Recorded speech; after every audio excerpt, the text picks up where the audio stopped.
Ayan, bubble lang kano yung nakuha na dyan natin.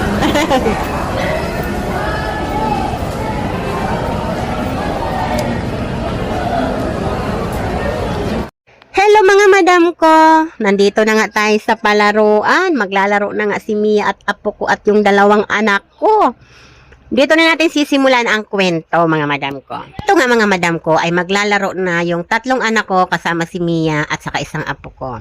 So apat sila sa loob. Ang ginawa ko, nagpaiwan ako sa labas kasi nga ang mahal din ng bayad mga madam ko. So alam nyo naman si madam ay para makatipid, sabi ko kayo na lang ang pumasok sa loob. Total, kita ako naman sila kasi parang maliit lang din naman yung space ng palaruan. Kaya kita ko pa rin sila kahit nasa labas ako. So pwede ko pa rin silang videohan. Ito na nga system mga madam ko. Diyan sa pwesto na yan ni Mia, okay pa. Maayos-ayos pa ako. Tapos binidyohan ko lang sila ng paunti-unti lang. Ngayon, umupo na ako at nag-cellphone. Nung bigla akong napatingin ulit mga madam ko, nakita ko nandun na sila sa tuktok. Ayan sa taas na yan. Talaga naman saktong silip ko talaga si Mia, yung nabungarang ko, muntik pang, parang yung style niya parang malalaglag. Diyos ko mga madam ko, talaga naman nanginginig yung mga laman ko. Alam niyo na sa edad ko talagang may nervyos na ayon. Kaya, pero mga madam ko, kung susumahin, wala ka naman dapat ikatakot kasi may suot naman silang harness at saka hard cap. Kaya lang talaga naman, siguro sa edad ko nga, talagang nanginig talaga ako mga madam ko sa pagkakita ko kay Mia na parang malaglag. Kasi parang nakakatakot naman kasi talaga siya sa taas. Hay nako, ang ginawa ko mga madam ko, paunti-unti na lang talaga yung pag-video ko at nako. Sa maniwal sa hindi napadasal ako, sabi ko sana matapos na sila dyan, matapos na sila. Kasi takot na takot talaga ako. Ewan ko, di ko maintindihan. Kaya sabi ko sana matapos na ang oras nila at makababa na at makahinga na ako ng maluwag. Ayun nga mga madam ko.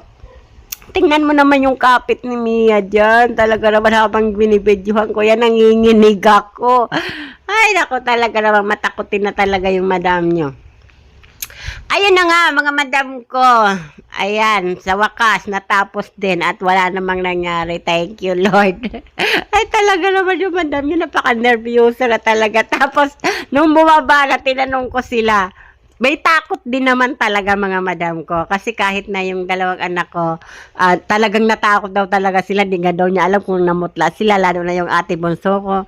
Hindi ko alam kung namutla ako.